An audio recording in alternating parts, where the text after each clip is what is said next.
Welcome to the Functional Health Coaching Show, where we are here to support and answer your questions so that you can help people on a deeper level get real results and grow your health coaching business.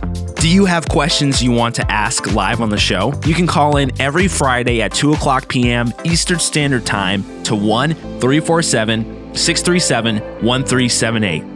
Are you looking to increase your credibility and grow your health coaching business using functional lab testing and data-driven protocols so that you can confidently solve health issues? Well, we have the course for you. Go to fdn.today/show to learn more and sign up today. Okay, let's join today's episode. Well, happy Friday, guys. Thanks for tuning in to the FDN Fantastic Friday Call, otherwise known as the Functional Health Coaching Show. It's Friday once again, so we come to you guys every week and answer some questions, give you some updates, support you however we can. I'm your host this week, Brandon Mollet, FDN Mentor, Clinical Advisor, and Mentor. And I'm flying solo today, guys.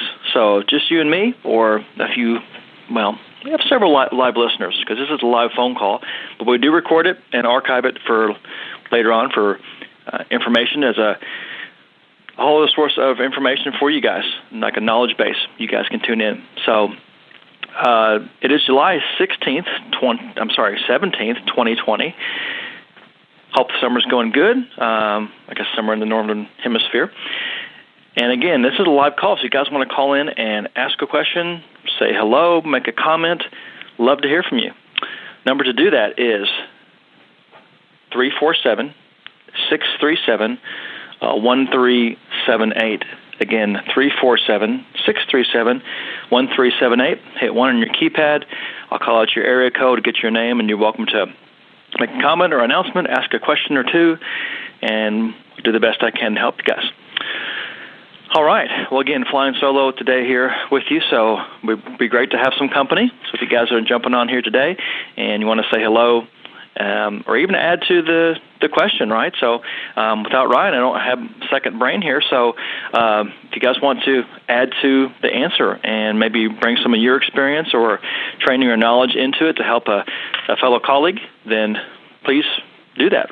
We'd love to hear from you, and you guys add to it. And it's a big part of what we do with the FDN, right, is our community, right? So a lot of just pulling from the group.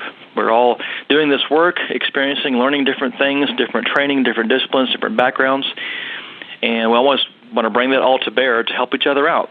So Reed talks about rising tide raises all ships. Very much how we work, what we do with FDNs. We're all trying to make each other better as practitioners, even better as trainees, right? You guys are moving through the course right now. You guys have each other to help each other out, build each other up, accountability partners or study buddies. We've got a lot of that going on, which is great. And then also right before this call, you guys have a live call there, Zoom call. And you get some of your questions answered. Don's going to be or has been running those, and you'll get a mentor or Reed or both. We'll be right on the live, just coming from our offices and helping support you guys as you're moving through the course. So take advantage of those. Those are every Friday at 10 a.m. Pacific. So take advantage of those if you're a trainee. And if you're a graduate, then this is a good way to get some help on some of your cases. If you need some support, have a few questions to ask, and of course AFTMP as well. So big extension of our community there as far as postgraduate support. Pretty amazing, pretty powerful group to be part of. So if you don't know about it, you haven't signed up to be a part of it, reach out and find out about it. It's going to help you with your business, help you with your cases, and ultimately get better results for people. All right, so announcement-wise, I just want to remind you guys of the FDN Rock Conference. We are moving forward. If something crazy happens, more crazy than what already has happened, we'll make some changes, but plan is to go ahead and move forward with it live and in person. And that's October 23rd to the 25th in San Diego.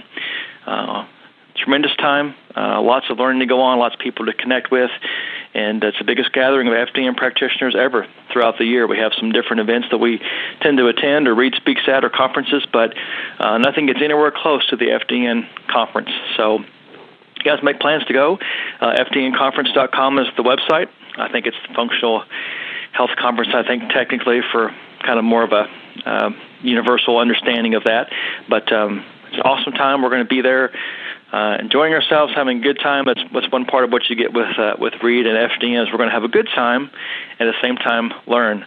So look forward to some good times there with some meals and some fun on Saturday night.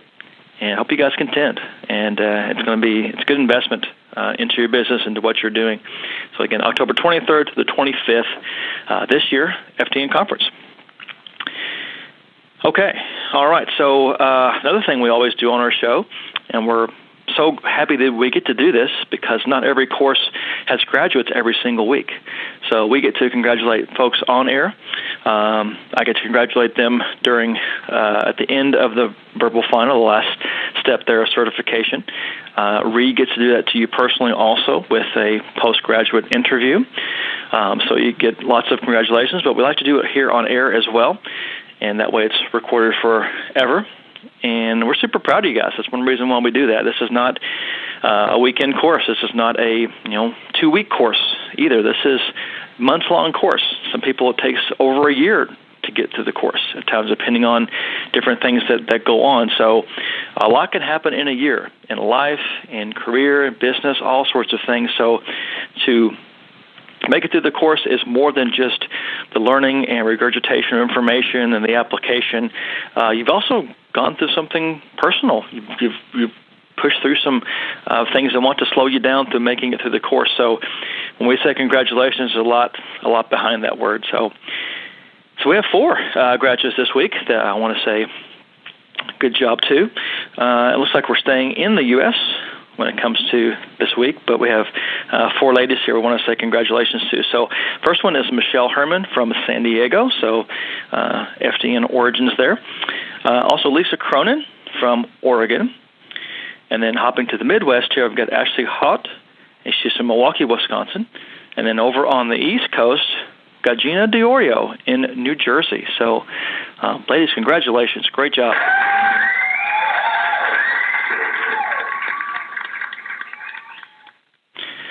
Love it. There's 4 people that are going to make a huge impact on the people they're connected with, and then the ripple impact of that. You never know how big this is going to get and the changes you're going to make. If you turn around a person's life, what they're going to do with that life and the new strength and energy that they've been given, that's the cool thing. We get to be part of that team that helps that person achieve whatever they've been called to do, whatever is on the list for them, what they need to accomplish. We get to help with that, become a huge part of that journey, because health is wealth. Health is about everything, right? So if you don't have your health, it's going to be tough to accomplish many things in life. So we get to come alongside, help folks when it comes to that, get true lasting health.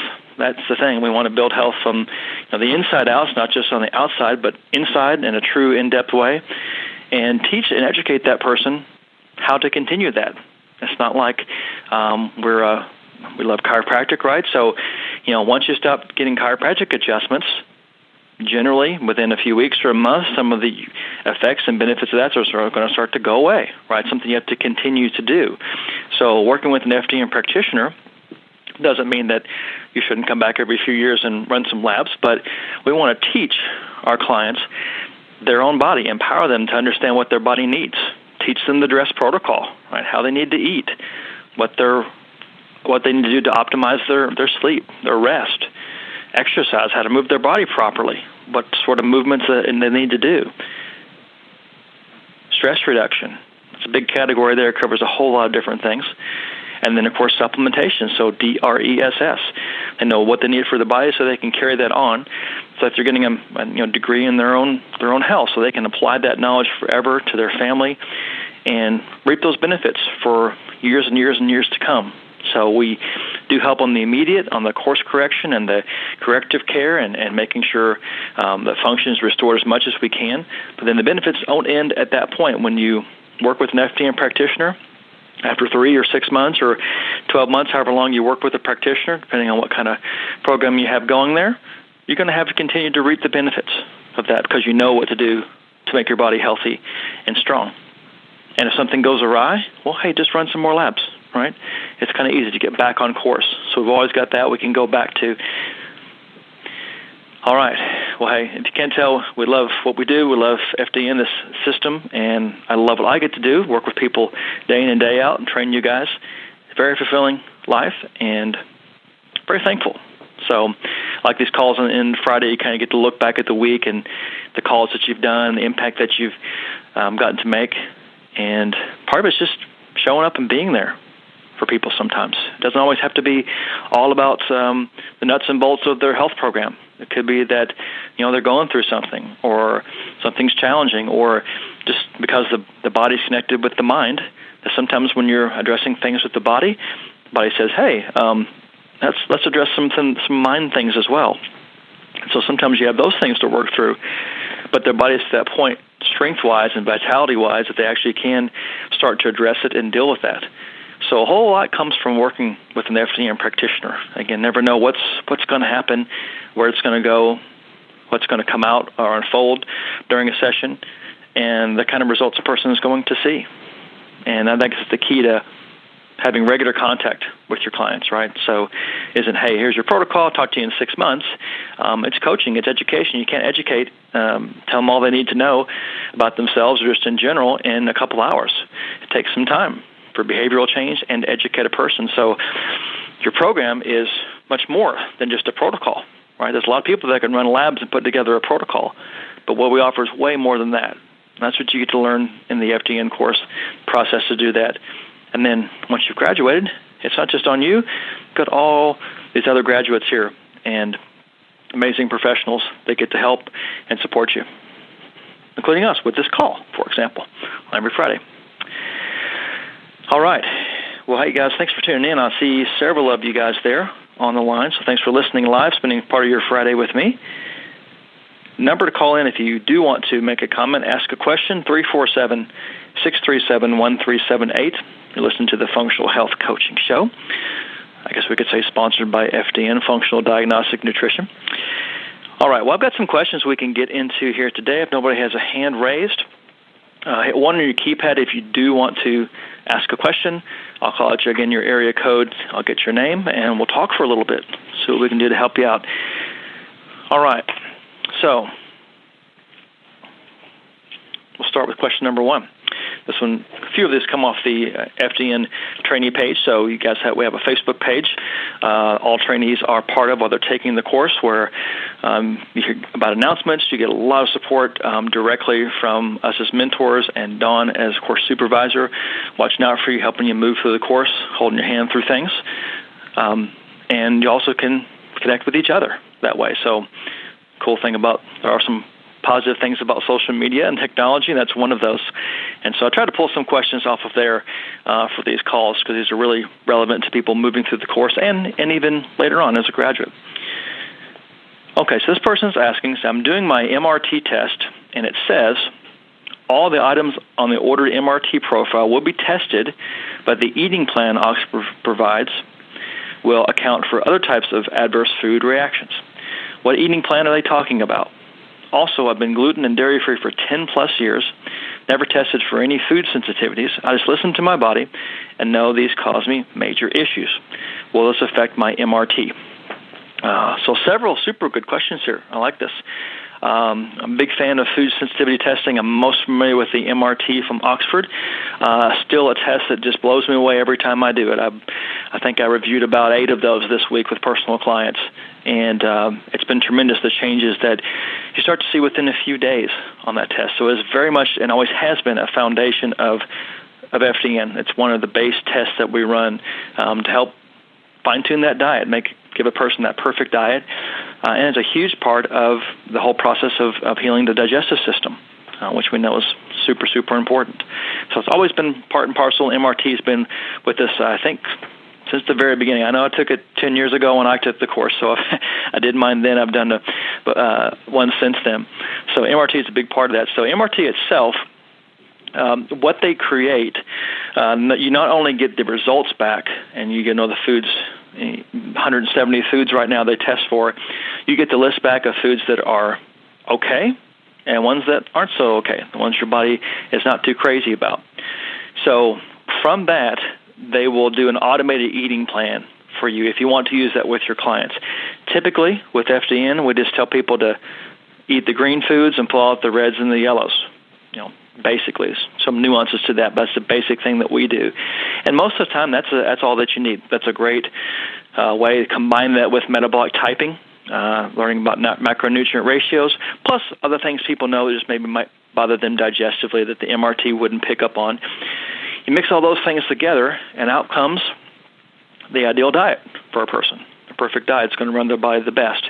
Yes, you're going to do some fine-tuning and some tweaking along the way, but generally you have a real good bead. You got about 85% of what you need to know about that person from those two tests. So the test, back to the test that Oxford does there, so they do an automated test. It's called a leap rotation diet, and you'll see that when tacked onto the end of the lab results from MRT. And what they're doing is they're trying to, every week to 4 to 7 days, they have a person to totally rotate all their foods. So they will automatically pick foods from each category that this test looks at, proteins or seafood or vegetables or fruits, and they'll put that on there, and they'll give you just about, 12, 15 foods for that week that you'll be able to eat.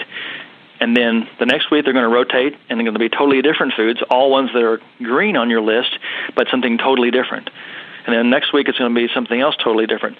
There's enough foods that the test tests for that you can eat reasonably well and not feel too restricted by changing things each week. So it's about a 5 or 6 week rotation diet that they do. So it's just an automated thing. So there might be some tweaking you have to do with that. So what you can do for that leap diet there, so if you know, for example, in this case, the person wants to be gluten and dairy-free, well, you mark that on there, so the diet they create that's an automated one, they'll say pull out gluten-containing grains and then all dairy. And so it won't include those in that automated leap rotation diet for the person. So that's what they're doing anymore. They're still going to test that food, like with the blood and with the machinery, but the actual diet they put together for you, the automated one, that's going to be pulling out the particular foods that you're asking them to leave out. Again, we don't always use it. I've used it with a few people because they actually like just major simple boundaries, and they aren't people necessarily that they want to either really want to get better, or they don't really care about what they eat so much. Some people, it's all about the flavor, and they want to really enjoy the meal. Other people just, eat to live. They don't live to eat; they just eat to live. And so I say, hey, here's your 12 foods. They've got no problem buying those 12 foods, making meals out of those for a week. They don't really care. So it has come in handy at times. For me, I think sometimes it can be maybe a little too restrictive for some folks, but it is there. It comes as part of that report, and you can take a look at it. I would definitely look at it and see if it's something that might fit well, or, again, some people really like to have recipes and things like that and do meal planning. It is some built-in meal planning. It's very simple food, which really, when you're doing a food sensitivity test, if you're going to do it, you want to do it right, and you want to eat pretty simply. So it may be a little bit plain than what they're used to eating, and that's okay. We need to know if those foods are affecting that person or not, and the only way to do that is to pull things out of the diet and see how a person feels. So I tend to be a little more on the cautious side, meaning so if there's a food even that's a green there and it's almost getting into the yellow, or maybe is in the same family as one of the couple foods they have that are reactive, we might go ahead and precautionarily go ahead and pull those out too. Because usually I've noticed, observation-wise, most people within the first 2 to 3 weeks is where they feel most of that change by pulling out those foods. Many times it's within days, but usually the first 2 to 3 weeks, they're going to feel some big shifts there, and then sort of it can kind of taper off from there. They're still going to see benefit, but it's that first month or so where a whole lot of change really starts to occur when you're pulling those foods out. So I want to go ahead and pull out, you're paying for that test and the information there. Let's see. You never know. So if there's one thing comes up in the dairy section, you think, it's just, looks like dairy's okay, I can do dairy. Well, until you pull that out, you're not going to know for sure if dairy is good for you or not. If on the safe side, pull it out, and let's see how you feel. It's only 3 months. Then typically you can work things back in, especially if you do a real good job with working on gut healing, right? Going through our pathogen protocols, gut healing protocols, and the testing you have there.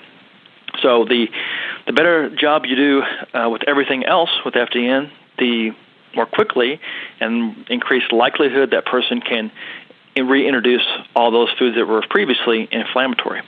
That's the goal.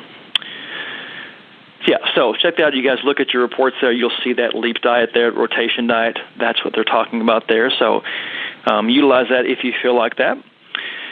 Also, I think this person said here, they've been gluten and dairy-free for 10-plus years, never tested for food sensitivities. I just listened to my body.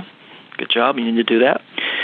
And want to know if these will affect the MRT being off those foods. Nice thing about the MRT, one of the things I do like, I think it sets it apart and really like it on for many reasons because of this, is that it's come as you are. As long as you're not on an immunosuppressive drug that would suppress immune system reaction, and this would qualify for any food sensitivity test or would apply to it. As long as you're on some kind of immunosuppressive drug, then with the MRT, it's come as you are. This is opposed to like an IgG test or other tests that we offer there through the medical director program. You do have to be eating that food for a decent period of time and frequently. So if you want to do a test for gluten, that's an IgG test. IgG is an immediate reaction, IgG delayed. You would have to be eating gluten for a few months on a regular basis to determine if that food is for you testing-wise for it to come up, because it has to elicit that IgG reaction, that immune response. So if you plan on being gluten-free and you don't want to know, you don't have to do that test. But if you actually want to know, you got to be eating that food, and that would pertain to any food that test is testing for. So if you don't eat corn and you take that test and it looks like corn is good for you, you don't actually know because you didn't challenge that test. So those other tests take a lot of challenging. With the MRT, that's not that way. It's come as you are. So many times there'll be foods on that test that come up with maybe a red. The person says, I've never eaten that in my life. How can that be red? Well, that's not the way this test works. So they're taking your blood, and they put the food in your blood and looking for the change in the size of those white blood cells in the shift that's happening there. And the amount of mediators that are released tells you how much of a reaction your body has to it on that big, broad brunch painted big net, I guess we'd say, of immune system reactions that happen. Very FDN-like, right? We're thinking broad, bigger, non-specific. That's how the MRT works. And it works really well, I think, because of that approach that it takes. So that big net that's cast, you're looking at lots of different immune pathways. So because of that, if the person were to eat that particular food they never had before, it could be a problem for them. I don't know if you guys have experienced that before, trying a new food, and maybe you don't feel so great on it. Maybe it's something psychological, but could it maybe be something truly that your body already doesn't like? However that would be. So that's how it works. And people can debate the science, go back and forth. We have this question a lot, what's the best food sensitivity test? They're all great. They all give you useful information because they're going to determine if you take the test properly. Just like any test, you got to make sure you follow the rules for testing, the guidelines there. Any food sensitivity test you do, it's going to give you information that is useful because it's going to tell you on some way, some food that's causing stress on your body. And the goal of FDN, right, is to remove stressors. So it's one way that we get to remove stressors, and it's dietarily. So they're all good. They all have benefit. They're all accurate. It's not an accuracy thing. It's not a value thing or validity thing. They all have those benefits. You need to know the upside and the downside, the advantages, disadvantages of each test you run, every test you run for clients, food sensitivity or not. Know those tests inside and out, how they work, the methodology and the guidelines. Know your test well. Just a little aside there. So they're all good. These tests are all beneficial and give you good information. MRT just has some advantages where you get to come as you are. There's no challenging of that test. It's a nice run-through there of 170 different foods. Results come back super quick, which is great. Used it back in my mailbox in about 3 days, 4 days of sampling. There may be 5 days now with everything slowed down just a little bit. Results come back very quickly. And then, of course, the application. And I'd As of late, personally, because the MRT does come back so quickly and metabolic typing comes back quickly as well, I've sometimes been splitting up the result sessions because I get those back so quickly. I can go ahead and have a result session and cover the diet with that person. And then once the other labs come back, we can have a second session that covers the other labs. So I've had lots of clients this year that we've just done diet to begin with, and that's all. Just metabolic type, MRT, and the change and the shift in a matter of days or weeks is just almost miraculous for people. So that alone is very, very powerful. You add in everything else with FDN, and wow, what have you got here? It's just it's an amazing thing.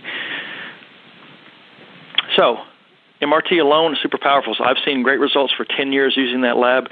It's a good one. Again, people can debate the science on that. They're all good. Zoomer tests, IgG finger stick test, ELISA ACT test, they're all great. They'll give you information, and you will see improvement. And you're just trying to do the best you can with the information that you have, that person's commitment, lifestyle, to reduce as much stress, turn over as many rocks and leaves as possible, be a good health detective, ask enough questions, and try to help that person the best you can in the time that they're with you. That's all we can do, right? Okay, well, hopefully that helps you out with the food sensitivity testing aspect of things. Again, awesome test. Just went through, past couple days here. I've been through 3 or 4 of those MRTs, and they're great. All right, well, about half an hour left in the call today, so I have some more questions lined up. But again, if you guys want to ask a question, just hit 1 on the keypad. I'll bring you on. Or, again, dial 347-637-1378 if you're listening live there on Blog Talk Radio. They broadcast at the same time, the same way, so you can listen to this way or grab the old telephone, listen to it that way also. All right, so let's see. Let's go for another question or two.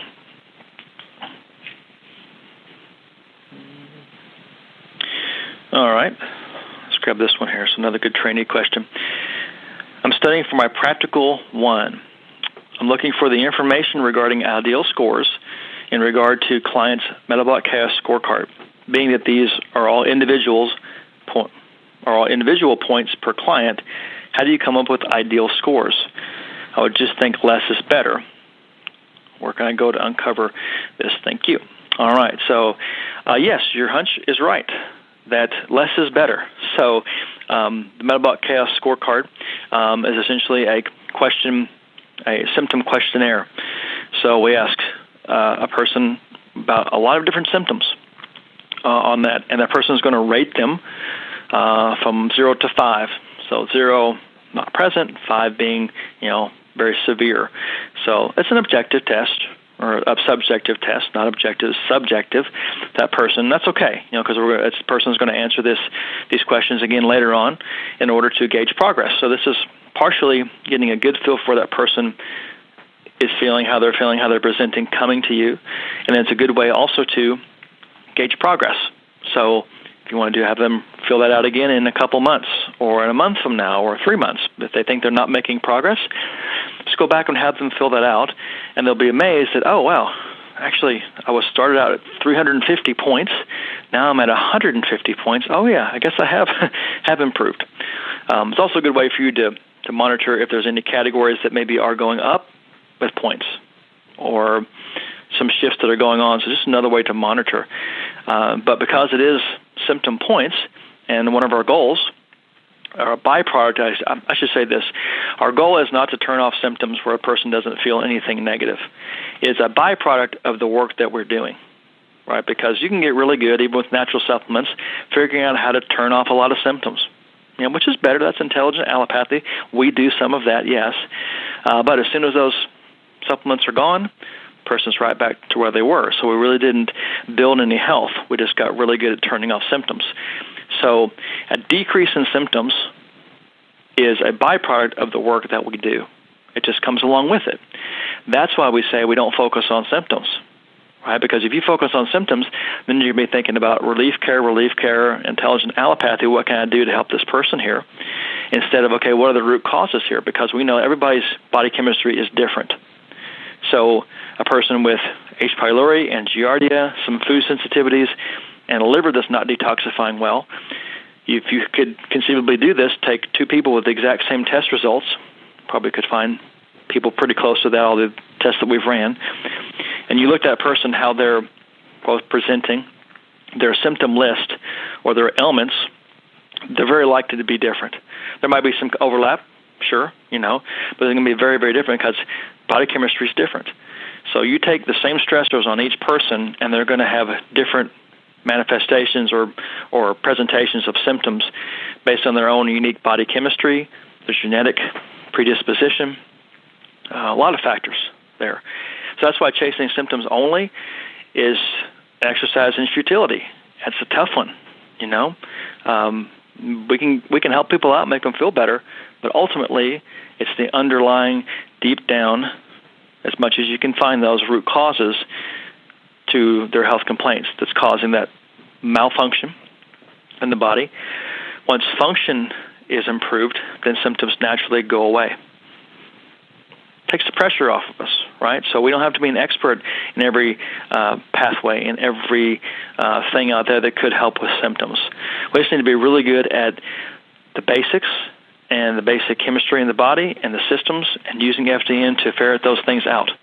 You just never know what's going to happen. Like with an MRT, I've had people that have had bloating, to go away within a matter of days, skin issues to go away, migraines to go away, all sorts of different ailments. But I didn't exactly plan that. I'm just doing my job, identifying stressors, helping the person remove those stressors, and you see what happens. It's as simple as that. The body knows what to do. It's designed to bring balance, to bring homeostasis, to heal itself. Your cells know what to do. It's just they need to have all the tools they need to do that job well, and you have to remove the big blocking factors, keeping that from happening. Let's be a direct Bill Walcott quote there, pretty close. Remove blocking factors, give your body the tools it needs. It's really that simple. And for most people you're going to work with, it will be that simple, and it's remarkable how quick things happen, quick things change. So that metabolic chaos scorecard there, the lower the number, the better as you go on. Now, most people that come to you probably are going to be in the, I'm going to say, average of between 250 and 450 points on that particular spreadsheet there. We're doing some updates to that, so that's kind of the range you see a lot of people in. And then within a matter of a few months, many times those points are going to be cut in half. Not uncommon to see that. So lower the scores, generally the better. So I guess the ideal score on that is 0 symptom points. I've had a few trainees come to the course with 0 symptom points, right? Because most people coming to work with me personally, they're coming to me, and part of what's driving them to me is symptoms, right? But we have a lot of people come through the course, maybe are really very healthy, and look at the ASI or the, used to be called the Adrenal Stress Indicators Form, so ASI. Now it's the Metabolic Chaos Scorecard. Same document, just different name. They'll come to the course and they actually have about anywhere from 10, 15 Metabolic Chaos Scorecard points. Like, wow, that's absolutely amazing. So people in that category are trying to optimize their health, really. So in that case, the lab results, they're going to give you a little more insight. We do use symptoms to help guide us. There are some guideposts and give us some feedback, but we mostly rely on the labs. A situation where a person has a low number of Metabolic Chaos Scorecard points, we're going to be looking at the labs to give us the hidden stressors that they don't know about. And invariably, you're going to see some hidden stressors there with that person. So yeah, good document, good to go through, great to have this discussion about, and then use the physiological aspects chart to help explain that. That's part of the education that we do. And people like the numbers too, the evaluation, right? So the progress that they're seeing numbers go down, they're feeling better, they're seeing things shift, they're seeing maybe their weight loss, they're seeing their inches around their waist, blood pressure, cholesterol, blood sugar, Metabolic Chaos Scorecard points going down. Some of this is the lower the score, the better. It's like golf, right? Not necessarily a basketball game where you want to score the highest points, but you may want to get lower. All right. hopefully that was helpful to you. Thanks for that question. And about 25 minutes left in the call here. Just me talking. So if you guys want to jump on there, since some of you guys jump off and on a little bit here. So if you want to say hi, please hit 1 on the keypad there or add to the conversation. That's just fine. Hey, we got a hand raised here. All right. Area code 810. What's your name, 810? Hello, Brendan. This is Rainey from Michigan again. Well, hello there, Rainey. Doing well. Doing well. Get to talk to you, so that's good. Yes, I just have 2 questions, and I just wondered, from your experience, if you can give me a feedback. The one has to do with, like, say, if a client asks you, and for example, they are on the anti-inflammatory medication, like, for example, Mobic, and if you're asked to what would be your response if you were asked to substitute the Mobic, for example, with curcumin? That was the question, specific question that, somebody wants instead of, just slowly transition from any kind of anti-inflammatory to the, curcumin. And we know that there are a lot of side effects of the anti-inflammatory medications. And my response was that because I'm not the one that placed them on the anti-inflammatory medication, I cannot take responsibility for that. But when we support the body in general, as I mentioned again, using the DRESS protocol, and maybe slowly when they start improving, they can gradually start decreasing the dosage of the anti-inflammatory and slowly reintroducing the curcumin, but not to do it at the same time, simply again because we want to make sure that we are in a scope of practice, right? How would you handle a situation like that the best way so we would be protected and safe? Mixing, gotcha. Something. That's a great answer. Yeah. Mm-hmm. Go ahead. No, meaning like, if somebody really wants to, this is a noble thing that they want to get off of the medication, and this is really great, but again, we have to be very careful not to put ourselves in a position where somewhat we take responsibility, and I always use this phrase in saying, well, the doctor is the one that you need to ask because they're the one that put you on this particular medication, and once you, get better, then slowly you can but how would you handle this?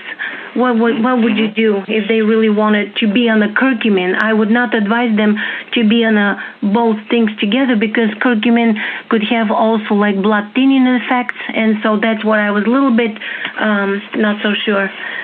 So what is your feedback? No, good question. I think just what you outlined there in the beginning is exactly the process you need to go through. So that's the main tenets of that. So you're right. So we're going to follow doctor's orders, and that's prescribed medication. We're not the prescribing physician, so that needs to be handled between them and their doctor. Now, the precise response you're going to get from the doctor, that's where it's kind of a wild card, right? So depending on what they know about the case and their training and how they choose to work, they might be cheering that person on and say, let's try this. And I think you could substitute Mobic for any number of medications, right? Maybe an antidepressant or something, or something for high blood pressure, whatever, or PPI. If hopefully they are on board, and their goal as a practitioner there, one of the goals would be to use as least amount of prescription medication as possible, and still keep what they have to do as far as standard of care, what they're required to do as far as a licensed practitioner. So most of FDNs as unlicensed practitioners, we don't have as much regulation and requirements in that way. So we have some different freedoms in that way that maybe a physician would not have. So depending on their preference, hopefully they would say, I think most doctors are that way. They want the person to be as healthy as possible. And so hopefully they would come alongside and say, whatever you're doing, especially if a place I would start first would be to run the labs and start to identify stressors and things that can cause inflammatory response. Not even necessarily working in a whole lot of supplements addressing this in particular, but just start to improve the person's health. and watch things start to shift. I've got an example of this. A client I was talking with this morning, very much the same scenario, a lot of pain, on some pain medication, and a lot of pain. That was a big reason she came to me. And so just by doing the basics, we're just working on diet really, but able to come off pain medication. She started to lose. She's lost 25 pounds in a matter of a few months. She's got no joint pain. She's able to be so mobile, do all the things that she was not able to do. And her physicians are standing up and taking notice, like, hey, okay, what are you doing? That's the question there. She said, I want to be like a walking billboard. I want people to take notice that, hey, this works. Working on the foundationals here with diet and lifestyle, these things work. So that's one thing there. So if I like when a doctor says, hey, whatever you're doing, keep doing it, because it looks like things are shifting. Maybe blood work is shifting, symptoms are shifting. So if it's a situation there where you're concerned about, like interactions there with medications, just keep it very simple, down to the remove inflammatory foods, just run the basic labs, work through those. And hopefully that physician there will take notice and will be on board when that person says, hey, I want to try to come off of this anti-inflammatory or this PPI or this antidepressant that I've been on for years. And then they'll work with that person. Usually, in my experience, most people coming to me don't want to be on prescription medication. Either they just philosophically don't agree with it, and they think it's not really the best thing for them. They personally, their personal opinion for themselves is, I don't want to be on that. Or it's maybe not working that well. It's sort of a stopgap measure. So can't sleep, I'm taking Ambien, I still don't sleep great, but I'm sleeping better than without it. So it's just sort of all they know to do at that moment. So most people, one of their goals is to come off medication. So we'll tackle that head on. We're going to be thinking about that. So we're going to be building health where we don't need the medication that's addressing the symptoms. So back to what I was talking about with the metabolic chaos scorecard there, symptoms will decrease as function improves. So our goal is to improve function, and then if the medication there is just for symptom treatment, then there will eventually not be a need for that medication if the body's functioning well. And sometimes medication is, some of their main complaints are side effects from medication. So that's a whole other thing to deal with. So it's something where you really, as much as you can, and they're willing to, the doctor's willing to, is to communicate with you and kind of form a team, right? So having this client as the main focus, their health being primary, what can you guys sort of do together to improve that?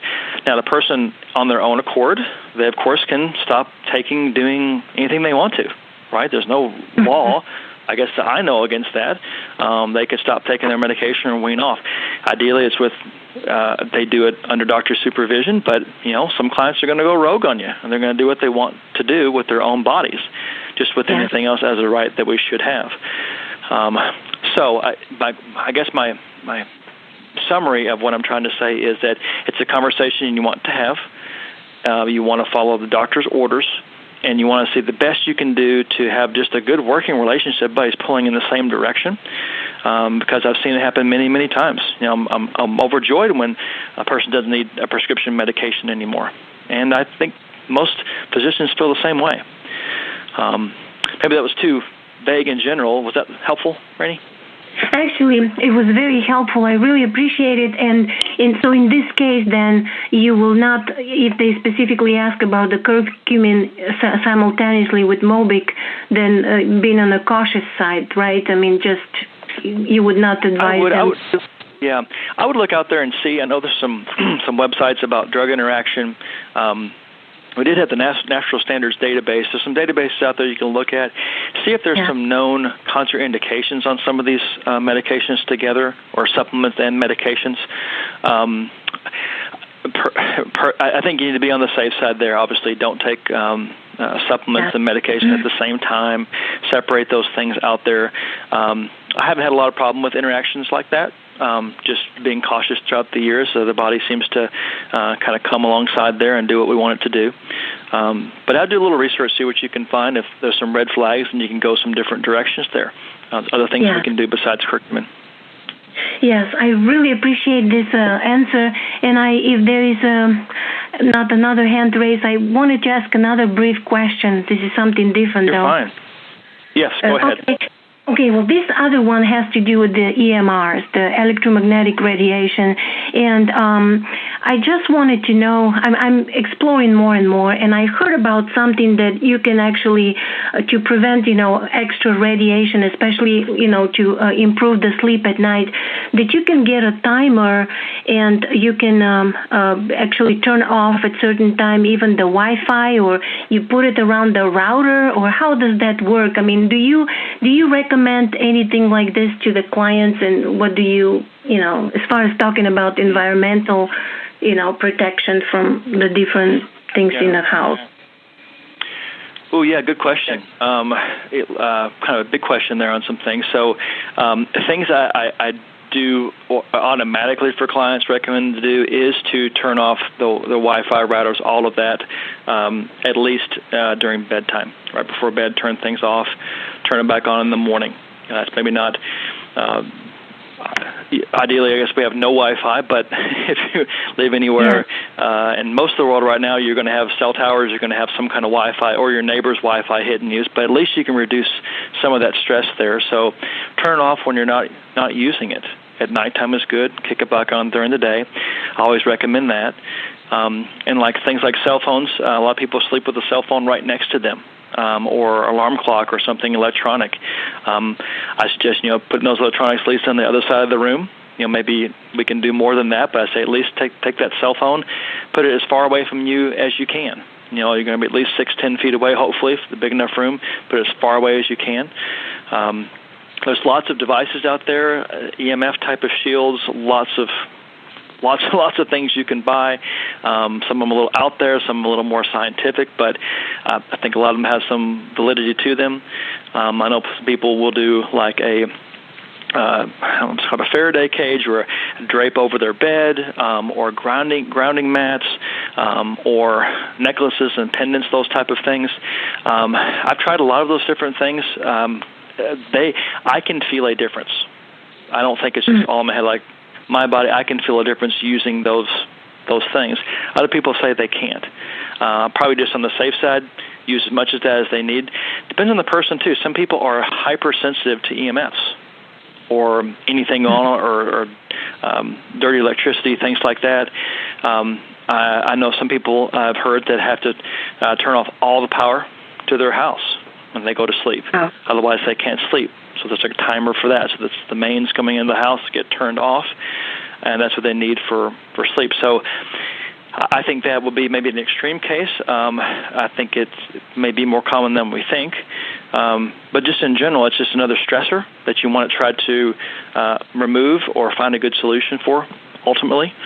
Some people need, again, more EMF support than others, depending on their body chemistry. I would say the healthier they get, the probably more resilient they're going to be to EMFs. But yeah, some things I think about. There's a good course on that. We had him on. It's Nick. I can't remember his last name. It starts with a P, I think. So that's the first course I know of on EMFs that's available. I think his last name's a French name. So sorry, it's escaped me, guys. You guys maybe can jump in on that. Mm-hmm. Well, this is really very helpful. So, but you particularly, do you use that timer, or does that, is there any I suppose you cannot really recommend any company at the moment, and I'm not asking that, but I just wonder if that's a great idea for another investment, because, when you tell something to the different people, the clients, then you have to kind of consider also their pocket, so to speak, too, like something to really work. So. Right.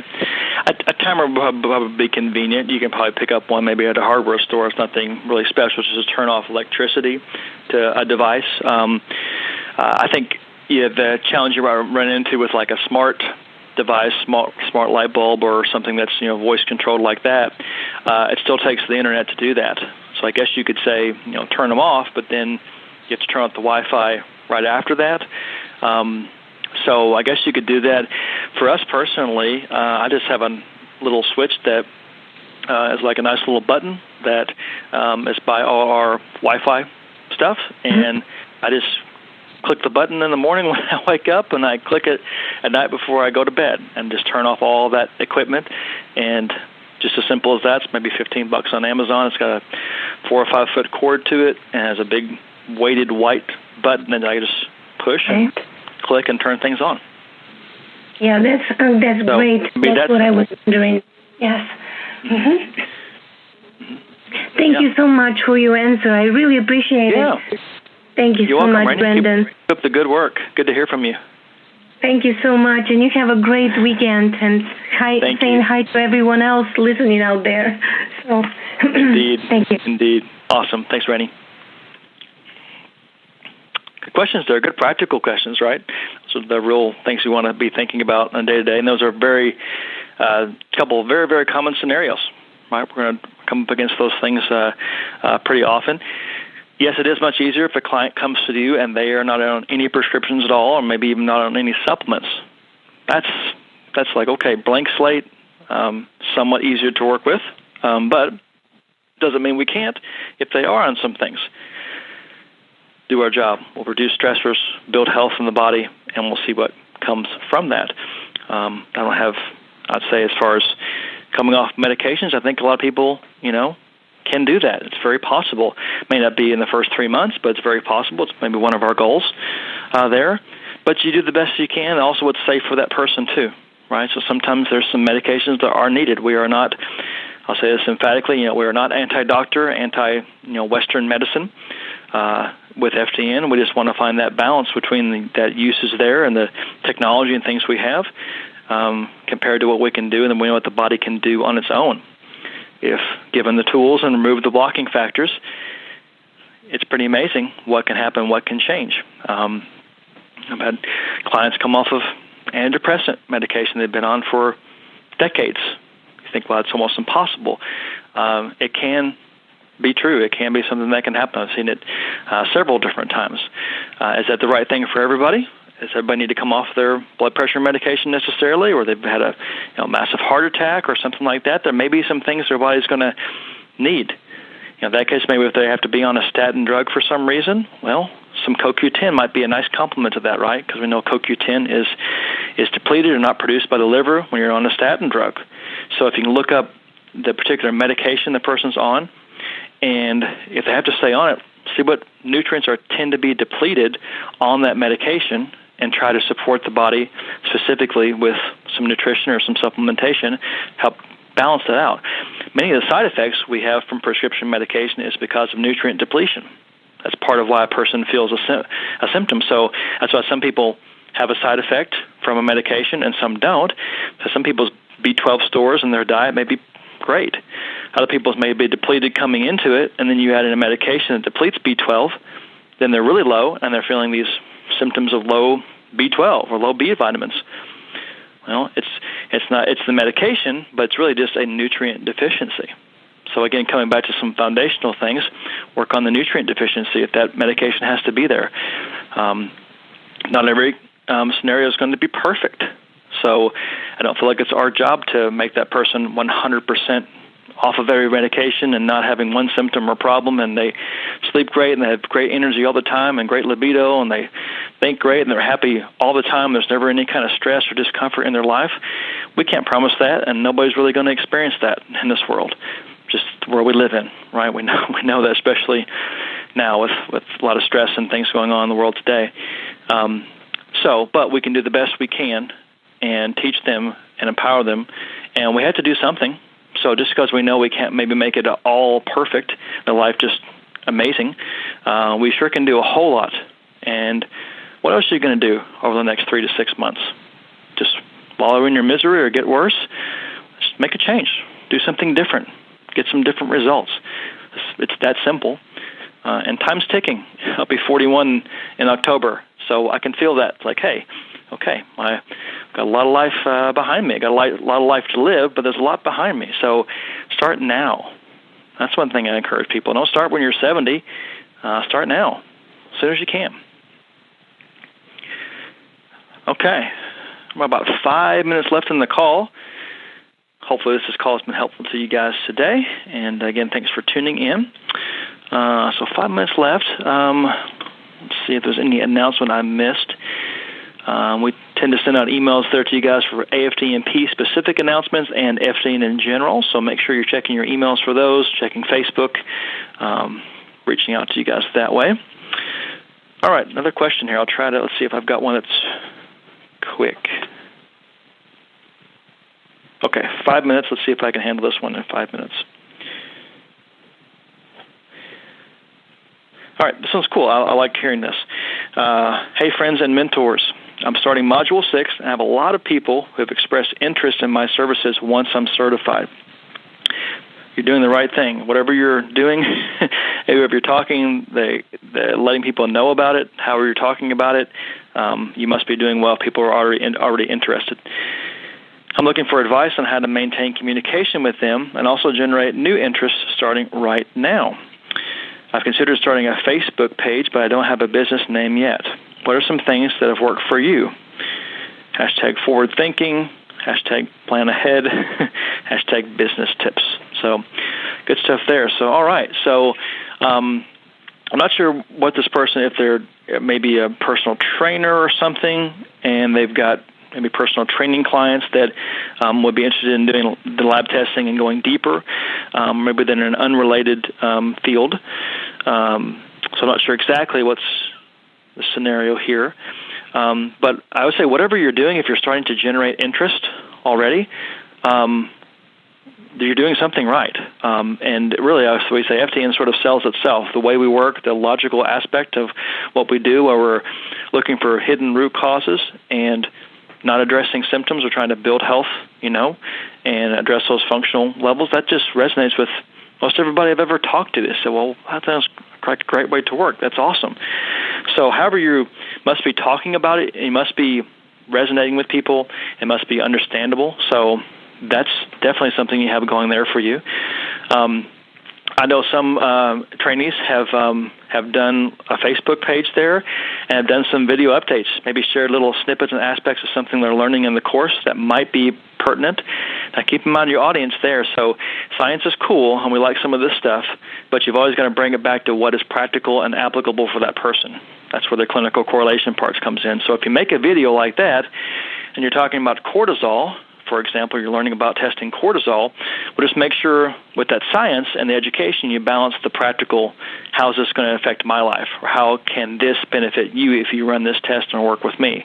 Make sure you bring it back to a person's day-to-day, how it's going to affect them. So some trainees that have done that just kind of give updates as they're moving through the course. It's a good thing to have that because that does keep you somewhat accountable as far as your timeline. You have people waiting, so I think it's a good thing to do that and not hide that you're taking the course, because once you graduate, within the next couple of days, you're able to run labs and work as an FDN practitioner. So there's no really waiting period there. So if you need clients as soon as you graduate, you need to start talking to them, marketing, whatever you want to say, introducing yourselves there way before you graduate, because it does take a little bit of time.